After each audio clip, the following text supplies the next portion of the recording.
Bonjour à tout le monde. C'est un honneur pour moi de prendre la parole une fois de plus ce matin pour échanger avec vous, pour vous passer une communication importante.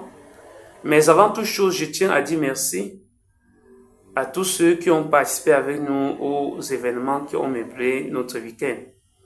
Que ce soit les formations qui ont eu lieu, entrepreneuriales qui ont eu lieu du côté de Bafsam, que ce soit la célébration ici au siège même social de notre organisation de la Journée internationale de la veuve. Et ce matin, je voudrais que nous abordions un thème très important. Bref, je voudrais que tout au long de la semaine, nous puissions analyser autour du thème suivant. Les crises affectives dans les foyers. Quelles sont les causes, les conséquences et les solutions pour y remédier? Le choix de ce thème est justifié par les nombreuses plaintes que nous avons reçues, que ce soit dans le cadre de cette organisation, que ce soit des personnes qui m'appellent un peu de partout, qui nous appellent un peu de partout, pour poser des questions cruciales concernant leur avenir dans le mariage. Et on est en train de constater, d'observer une crise affective au sein des foyers. Je vais vous conter une histoire récente. J'étais rendre visite à une jeune fille, à une dame d'à peu près 25 ans, à l'hôpital à l'Huitième de Banjul. Elle était là-bas hospitalisée avec son bébé à la pédiatrie.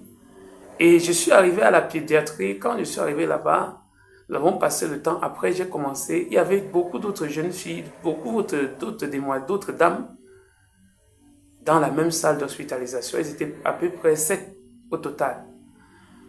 Et j'ai commencé à m'entretenir avec elles. Quand je me suis entretenu avec elles, après j'ai posé une question banale. Où est le père de vos enfants? Sur les 7 jeunes filles qui avaient chacune un bébé, qui avaient le bébé malade, chacune d'elles avait en moyenne 2 à 3 enfants. Mais je vais vous surprendre. Plus personne n'était dans le mariage. Plus personne n'était plus avec le père de son enfant. Et quand j'ai posé la question, mais pourquoi c'est une telle situation? Chacun m'a répondu, j'ai dit qu'il part là-bas, je préfère rester avec mes enfants. Le mariage n'est pas une fin en soi, j'ai trop supporté, ça en est de trop. Chacune d'elles avait une histoire pathétique. Chacune d'elles avec son histoire. Et vous voyez, la situation était tellement grave que la seule chose que j'avais à faire, c'était de dire une prière pour elles. Mais cette semaine, je voudrais qu'ensemble nous analysions qu'est-ce qui ne va pas avec les mariés, qu'est-ce qui ne va pas avec les couples, qu'est-ce qui cause cette crise affective au sein des couples, qu'est-ce qui cause les divisions, les séparations au sein des couples. Allez ici aux affaires sociales. Chaque jour, il y a de nombreux couples qui veulent divorcer. Chaque jour, il y a de nombreux couples qui veulent se séparer. Chacun veut être libre de son côté. Pourquoi? Pourquoi cette crise affective? Pourquoi le mariage est devenu la misère, est devenu le désert, est devenu un champ de bataille? Pourquoi? Nous allons analyser cette thématique durant la semaine et si possible même, nous allons organiser d'ici là un séminaire pour traiter uniquement de ce thème où beaucoup de personnes beaucoup de panélistes seront conviés pour que nous puissions avoir une causerie éducative, une causerie pour comprendre, pour parvenir justement à la guérison des foyers. Donc ça, c'est ce pourquoi je suis venu vers vous ce matin. Et je nous prie déjà durant la semaine, nous allons analyser les causes de ces crises affectives, les conséquences, et nous allons essayer de voir les solutions pour y remédier. Donc, durant la semaine, je te prie, si possible, chacun doit prier. Nous allons prier beaucoup pour les foyers, beaucoup pour la restauration des foyers, pour la restauration des vies brisées, pour la restauration des couples. Nous allons prier, nous allons porter ce sujet-là. Nous allons porter les foyers brisés, déchirés dans nos prières respectives.